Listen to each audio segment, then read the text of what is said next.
Good morning to all.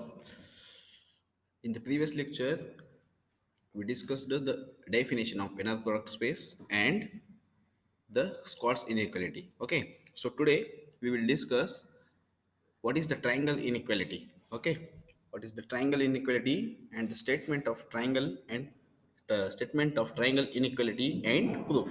Okay, so let's see what is the statement of triangle inequality.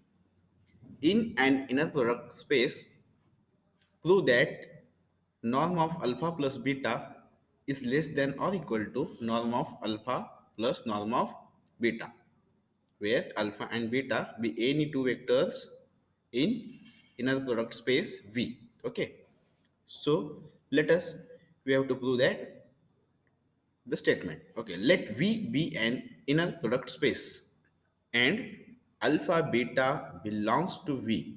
Okay, for any alpha beta belongs to V, we have to prove that norm of alpha norm of alpha plus beta is less than or equal to norm of alpha plus norm of beta.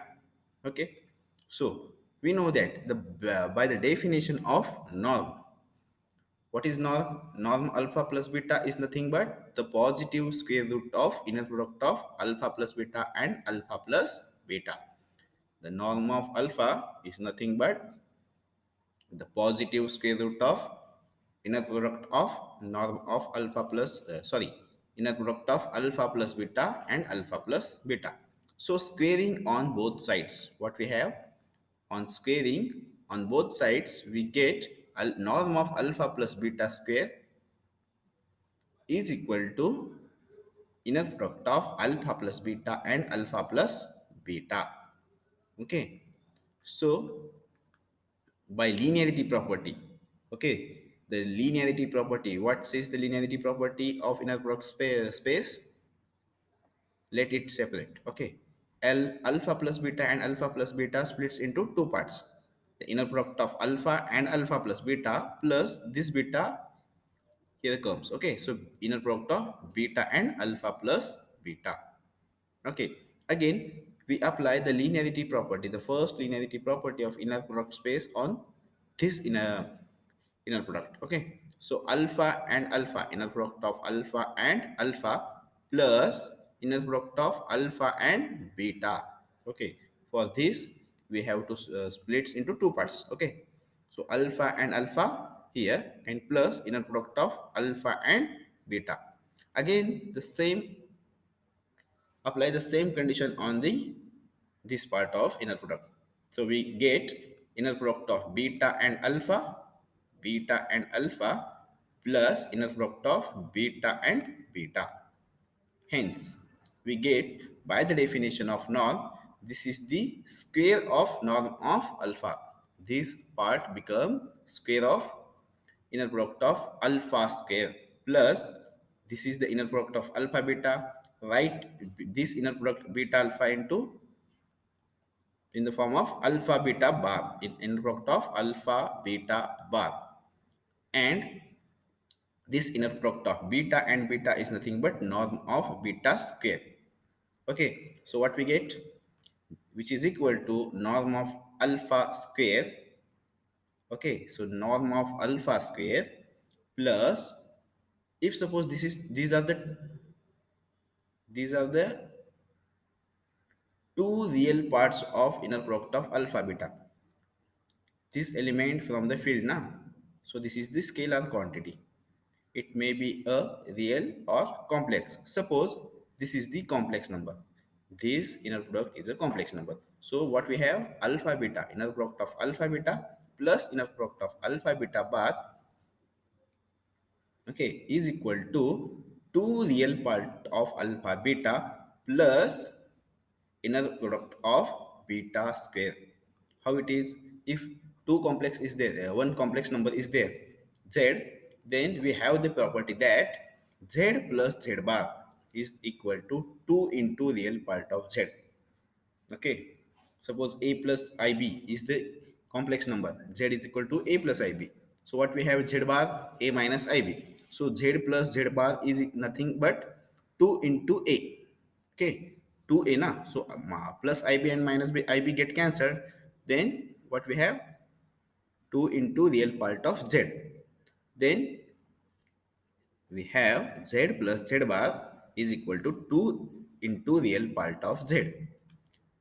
So apply this property on inner product of alpha beta. So what we get? Alpha square norm of alpha square plus 2 into real part of alpha beta plus norm of beta square by using this property. Okay. In the next part, the equality becomes inequality. Okay. So norm of alpha plus beta square is less than or equal to alpha square, norm of alpha square plus 2 into mod of inner product of alpha beta plus norm of beta square. This alpha square is as it is, norm of alpha square is as it is. This norm of beta square is also as it is. Instead of 2 into real part of inner product of alpha beta, we get 2 into norm of 2 into mod of inner product of alpha beta, but in place of equality it becomes unequal sign in less than or equal to. How? Real part of z is always less than or equal to mod of z. Okay, suppose z is the complex number a plus ib. So what is the real part of z? Only a. And what is the mod z? Square root of a square plus b square. Okay, which is always a is less than or equal to under root of a square plus b square. Hence 2 as it is, here we putting 2 as it is, the real part of z is always less than or equal to mod z. Okay, then the norm of alpha plus beta is less than or equal to norm of alpha square plus 2 into norm of alpha into norm of beta plus norm of beta square. Okay, how? By using Scott's inequality. We have in the previous lecture, we proved that the Scott's inequality, what says the Scott's inequality? The mod of inner product of alpha beta is less than or equal to norm of alpha into norm of beta. Okay, we proved in the previous lecture. So we get norm of alpha plus beta square is less than or equal to. This is the expansion of norm of alpha plus norm of beta whole bracket square. Okay. Hence, taking the square root on both sides, we get norm of alpha plus beta, which is less than or equal to norm of alpha plus norm of beta. This is the proof of triangle inequality. Okay, this is the proof of triangle inequality law. Okay, so if anyone who have doubt, you can ask me on the message. Okay, you can message me. Okay, once again, look at the statement. The triangle inequality law. Let V be the any inner product space and alpha beta belongs to V. The norm of alpha plus beta is less than or equal to norm of alpha plus norm of beta. Okay, this is the proof of the triangle inequality law. Now, the next note is that the Scott's inequality converted into equality if and only if alpha and beta are dependent. Okay, this inequality. Okay, this inequality becomes an equality sign if and only if the alpha and beta are dependent. Dependence means what? The alpha and beta, one vector is the scalar multiple of other. Okay, one vector is scalar multiple of other, or they are parallel to each other. If alpha and beta belongs to any vector in the V, then it must be parallel, hence they are dependent. If they are parallel vector, then they are dependent. It means they are scalar multiple of each other. Hence, this equality becomes an equal sign. Okay. Now, the next definition is that orthogonal vectors. Okay, the next definition is orthogonal vector. Let alpha and beta be any vectors in an inner product space V, then alpha is said to be orthogonal to B if alpha, the inner product of alpha beta is equal to 0. Okay, let alpha and beta be any vectors in an inner product space V, then alpha is said to be orthogonal to B if the inner product of alpha beta becomes 0. Okay, the orthogonal vectors alpha and beta, the inner product, if and only if the inner product of that two vectors must be 0. Okay, the property number 1 of orthogonal vectors. The relation of orthogonality is an inner product space is symmetric. What is the meaning of symmetry?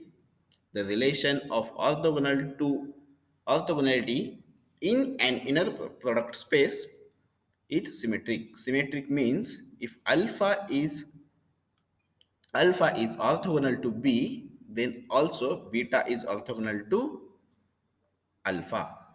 They are parallel to each other. Okay. Now that is the property of symmetric property. That is the symmetric property. Okay. Let we have to prove that the relation is symmetric. Okay. So let alpha is orthogonal to beta. That is alpha is perpendicular to beta. What how we can write alpha is perpendicular to beta.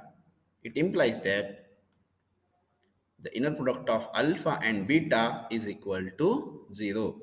Okay, which implies that by the definition of orthogonality, the inner product of alpha and beta equal to 0, which implies the inner product of beta and alpha bar, okay, beta and alpha bar, by the conjugate property of inner product space IPS, okay, beta and alpha bar, inner product of beta alpha bar is equal to 0, taking again conjugate on both sides, which implies inner product of beta alpha bar and bar is equal to 0 bar. Okay, now we have the property that z bar of bar is equal to itself z. Okay, so by the property of that, which implies bar of bar itself a vector, itself a scalar. It may be complex or real. Okay, this is the scalar. So inner product of beta and alpha is equal to 0. But by the definition of orthogonality, beta is orthogonal to alpha. What it says that the beta is orthogonal to alpha. Okay. Now the second property, if hence the relation of orthogonality is symmetric. Symmetric means if alpha is orthogonal to beta, then beta is also orthogonal to alpha. Okay. Now the second property is that if alpha is orthogonal to beta, then every scalar multiple of alpha is also orthogonal to beta. Okay, so every scalar multiple of alpha is orthogonal to beta. Suppose alpha is orthogonal to beta.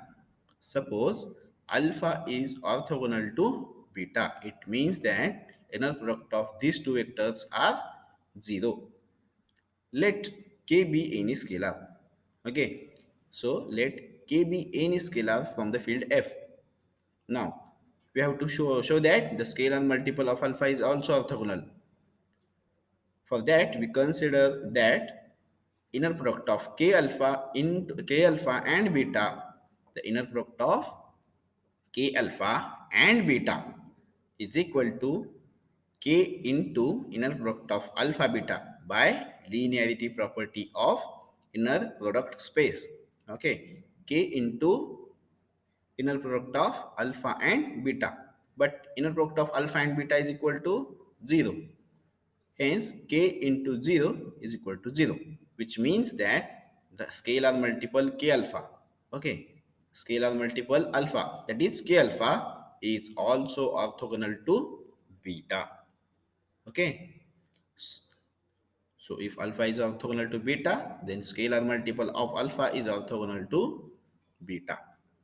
Now, the third property of orthogonality. The zero vector is the only vector which is orthogonal to itself in the inner product space. Except than 0, there does not exist any vector such that is orthogonal to itself. Okay, wait a minute.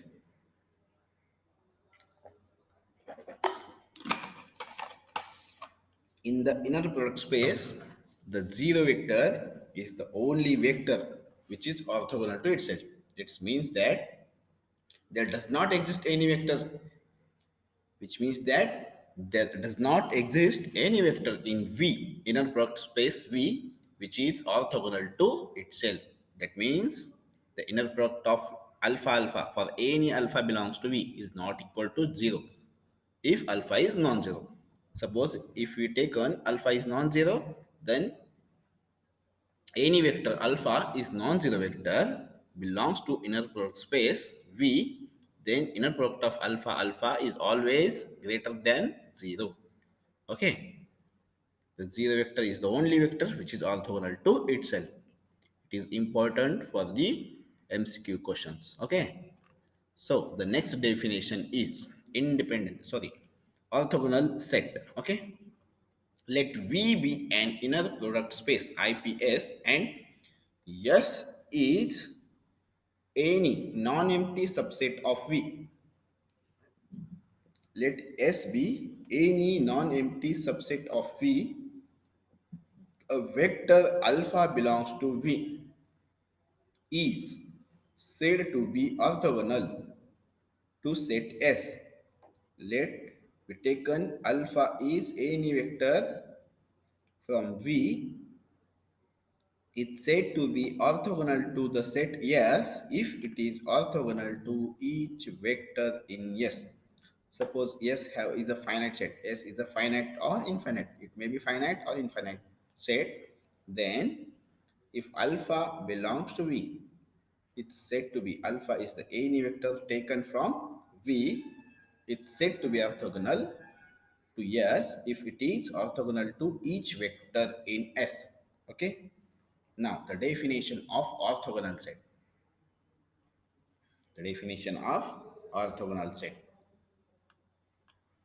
What is orthogonal set? Let's see the definition. The orthogonal set, let S be the any set of vectors in an inner product space V.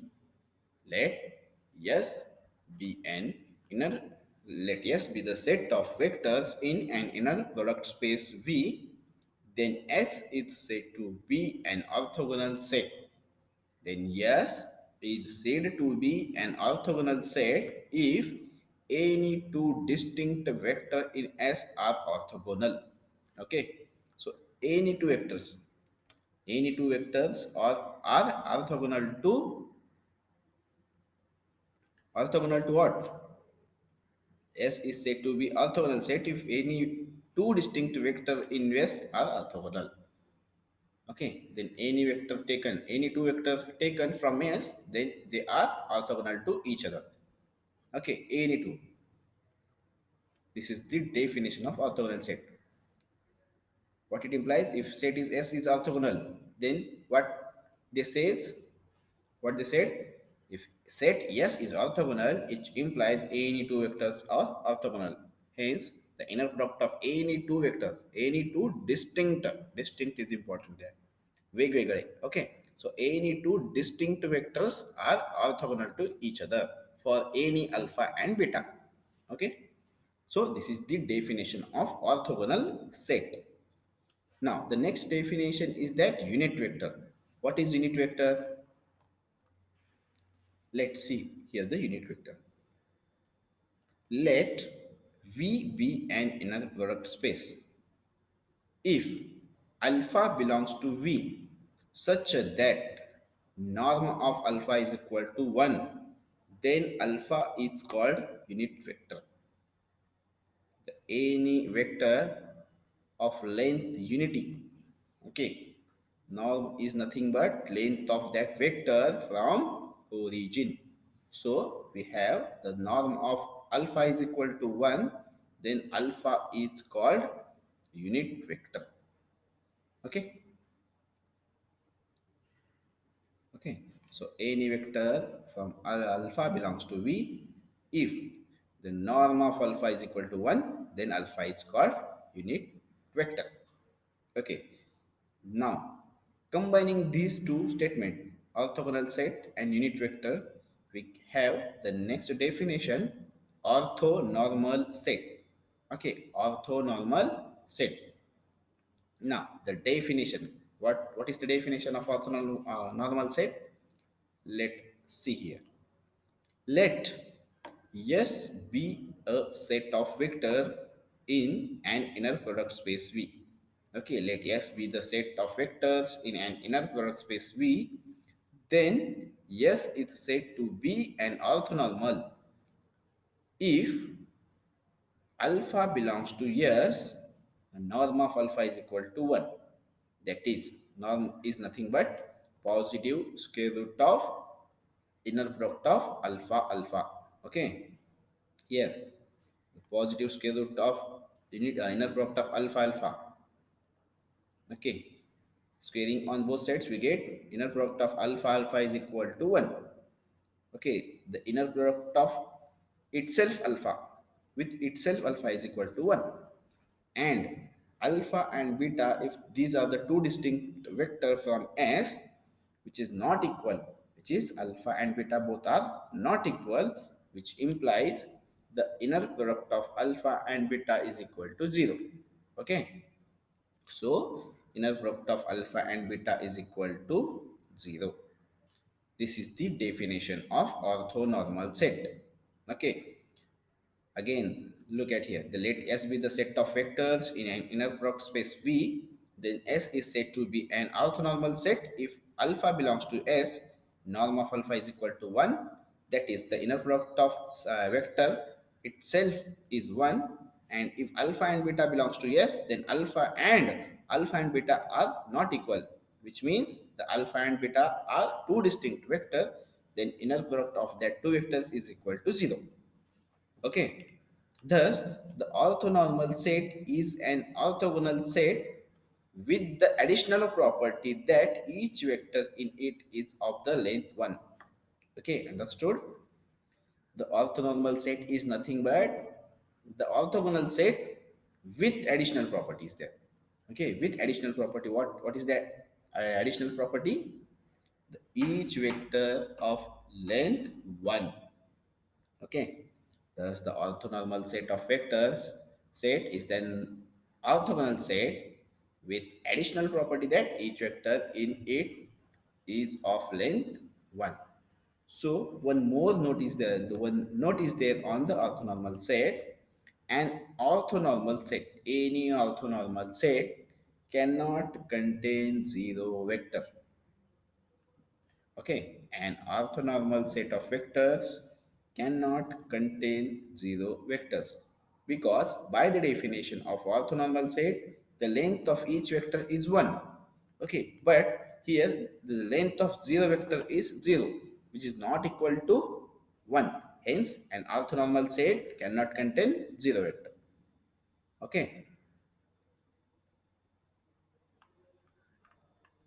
now the next theorem is that let S is equal to the set alpha 1, alpha 2 up to alpha m.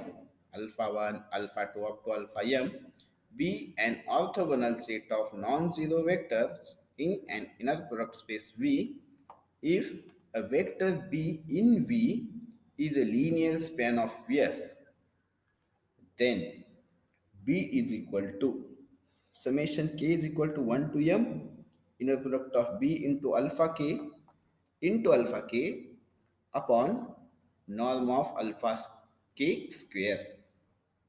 Okay, this is the orthogonal set of vectors of non-zero vector. It means in which does not contain zero vector from V in a product space V.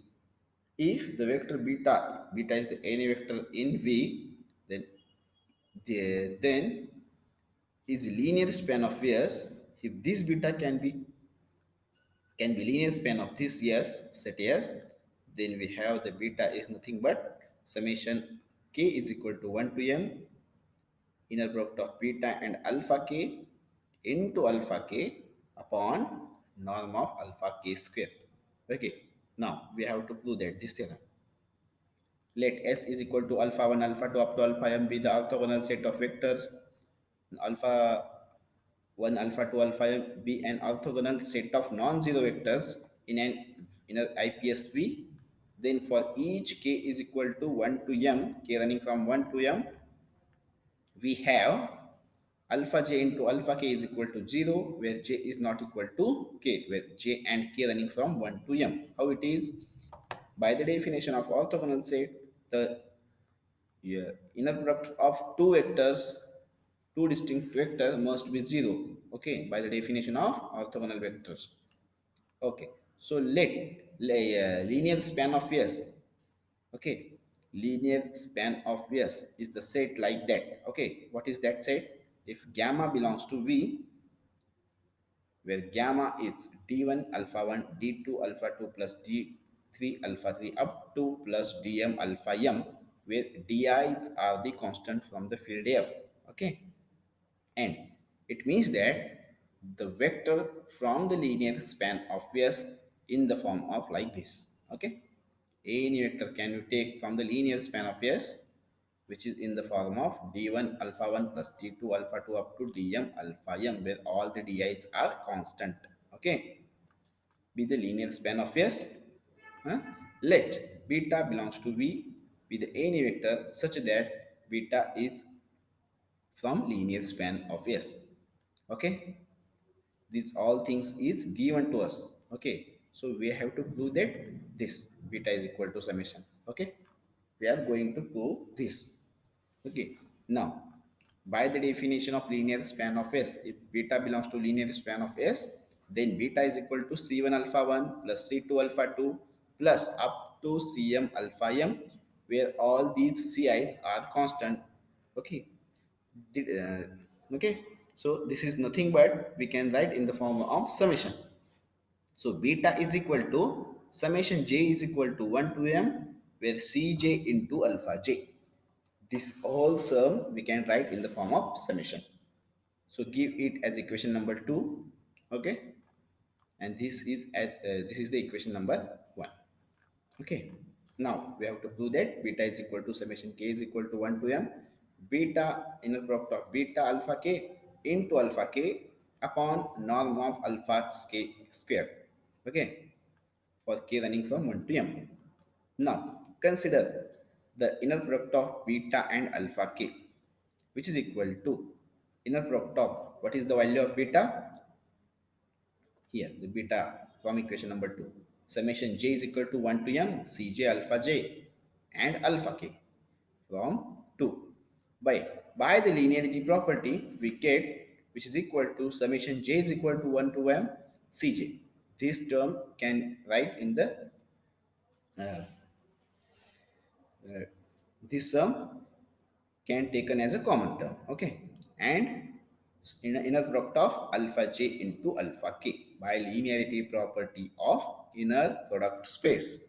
Okay, so we get inner product of beta alpha k. Now run this summation from 1 to m, we get alpha 1 in place of j, we write as a c1 inner product of alpha 1 k1 alpha k plus c2 alpha inner product of alpha 2 k2 alpha 2 alpha k up to in between 1 to m the k is there. Okay, so ck is ck into inner product of alpha k plus up to cm inner product of alpha m alpha k. Hence the inner product of beta and alpha k is equal to ck. These terms alpha 1 alpha k alpha 2 alpha k becomes 0. Only this term is remaining. Why? Because S is the orthogonal set. It implies that the product inner product space of any two distinct vector is 0. So these terms only remains. So inner product of alpha k is nothing but norm of alpha k square, which implies that the value of ck is inner product of beta alpha k upon norm of alpha k square from k running from 1 to m. Hence, the value of ck, value of c1, c2, c3, we are putting in the equation number 2. Hence, substituting these values of c1, c2 up to cm in equation 2, we get beta is equal to summation k is equal to 1 to m inner product of beta alpha k upon norm of alpha k into alpha k. This is the proof of the statement. Okay, only we have to find the value of ck. Here only we have to find the value of cj and put, we get the proof of this statement. Okay, so what is the next definition theorem? What the next theorem is that the any orthogonal set of non-zero vector in an inner product space V is linearly independent. Okay, any orthogonal set of non-zero vectors in an inner product space V is linearly independent. Okay, let S be an let S be any orthogonal set of non-zero vectors in an inner product space. Okay, S be the any orthogonal set of non-zero vectors in an inner product space. Now to prove that S is linearly independent, okay, so we have to prove any set is in a S is linearly independent. To prove this, we have to prove that the any subset of linearly any subset of set is linearly independent, then the whole set must be independent, linearly independent. So we have it is so it is sufficient to prove that the every non-empty finite subset of S is linearly independent. If we prove this, any non-empty finite subset of S is linearly independent, then S automatically becomes an linearly independent. Okay. So we have taken S dash is equal to alpha 1, alpha 2 up to alpha m be an any finite non-zero empty subset of S containing distinct vector of S. Okay. So now any vectors are same to each other. Okay. So all these vectors are distinct to each other. This is the subset of S. Now let to have to prove that S dash is linearly independent. Obviously, if S is the orthogonal set, okay, S is the orthogonal set, then S dash becomes also orthogonal set. Okay. So let C1, C2 up to Cm be any m constant such that C1 alpha 1 plus C2 alpha 2 up to Cm alpha m. C1 alpha 1 plus C2 alpha 2 plus up to plus Cm alpha m is equal to 0. We are assuming this as a 0. If we have to prove that all these scalars are 0, automatically S dash, the set S dash becomes linearly independent. Okay, so only we have to prove that all these constant are 0. Okay, that is this sum we can write in the form of summation like this: j is equal to 1 to m summation j is equal to 1 to m cj alpha j is equal to 0. Give it as equation number 1. Okay, for each k from 1 to m, k running from 1 to m, consider the inner product of summation j is equal to 1 to m cj alpha j into and alpha k. Okay, we are considering this term by linearity property of inner product space. We can take a summation in outside the inner product space, and Cj by linearity property is equal to summation j is equal to 1 to m Cj inner product of alpha j and alpha k. Okay, by expanding this term, we get C1 inner product of alpha 1 alpha k plus up to in between 1 to m the C k term is present. Okay, the kth element of ck is there, so we can write ck into alpha k inner product of alpha k and alpha k plus up to cm into inner product of alpha m alpha k. Okay, but the S dash is the orthogonal set, hence the inner product of two distinct vectors must be 0. Hence we get C1 into 0 plus C2 into 0 up to, but this term as it is. Okay, the CK into, but now inner product of alpha k and alpha k becomes norm of alpha k square, and whole the all other things are 0 since S dash is orthogonal. Okay, it implies that Ck into norm of alpha k square, which is equation number 2. Okay. the inner product of summation from j to 1 to m cj alpha j into alpha k and alpha k is equal to ck norm of alpha k square. Okay, this is equation number 2. From equation 1 we have j is equal to 1 to m, summation j is equal to 1 to m cj alpha j is equal to 0. Okay, which means that inner product of j is equal to 1 to m, summation j is equal to 1 to m cj alpha j into alpha k is equal to, okay, 0 into alpha k, which is nothing but 0 by definition of inner product space, property number third. Okay, and 2 implies that 0 is equal to ck norm of alpha square alpha k square, or k is equal to 1 to m. This right side must be equal to 0. Okay, hence the left hand side must be equal to 0, hence the right side also 0. Here it is. Okay, for k is equal to 1 to m. Since alpha k is not equal to 0, in the orthogonal set we taken as a non-zero vectors. Okay, so alpha k is not equal to 0 for k is equal to 1 to m, implies norm of alpha is also not equal to 0 by the definition of inner product space, property number 4. Okay, for k is equal to 1 to m, hence the equation 3 implies ck must be 0. We have this equation, but here alpha k is not equal to 0, hence we have only the condition that the ck must be 0 for k is equal to 1 to m. Hence all the scalars involved in it is must be 0. Okay, it implies that s dash is an linearly independent set. Hence any subset of s is independent, then s becomes an linearly independent set. Hence we have any orthogonal set of non-zero vectors. This is the condition. Most important part is non-zero vectors in an IPSV is linearly independent. Okay.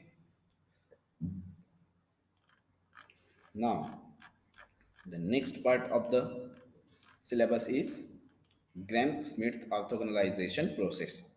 We see the only theorem, not proof, is required for us. Okay, for the from. Okay, so only we have the theorem of Gram-Schmidt orthogonalization process. Let V be an inner product space and let beta 1, beta 2 up to beta n be any independent vector in V. Okay, these are the independent vectors in V. Then one may construct the orthogonal vector alpha 1, alpha 2 up to alpha n in V. Okay, if these are the independent vectors, so we can construct the vectors alpha 1, alpha 2 up to alpha n in V such that for each k is equal to 1 to n, the set alpha 1, alpha 2 up to alpha k is the basis for the subspace. Okay, this is the set alpha 1, alpha 2 up to alpha k is a basis for the subspace spanned by beta 1, beta 2 up to beta n. Okay, understood? If beta 1 beta 2 these are the independent vectors, so we can construct the base we can construct the orthogonal vectors alpha 1 alpha 2 with the help of beta 1 beta 2. Okay, and the set alpha 1 alpha 2 alpha k is the basis for the subspace spanned by beta 1 beta 2. Okay, the spanning set is here beta 1 beta 2 and the basis is alpha 1 alpha 2 up to alpha k. This is the Gram-Schmidt orthogonalization process. Now the corollary is there. Every finite dimensional inner product space has an orthonormal basis. Okay, if you have any finite dimensional space, inner product space, then we have orthonormal basis. It has an orthonormal basis. Okay, so the next definition is best approximation. The last part of our this lecture is best approximation. What is the definition of this? Look at here. Let W be a subspace of an inner product space V and let beta be an arbitrary vector in V. A best approximation to beta by vectors in W is a vector alpha belongs to W such that norm of beta minus alpha is less than or equal to norm of beta minus gamma for all gamma belongs to W. Okay, what it says, if W is a subspace of V, okay, and beta is the any arbitrary vector in V. Beta is any arbitrary vector in V and W is the any subspace of V. The best approximation to this beta by vectors in W, okay, by vectors of W is a vector alpha belongs to W such that the best approximation is nothing but the vector from W such that this condition holds. What is the condition? Norm of beta minus alpha is less than or equal to norm of beta minus gamma for all gamma belongs to W. Okay. Hence, this alpha vector is best approximation to beta. Okay. This is the best approximation to beta by vectors in W. Okay. So that's it for today's lecture. Thank you.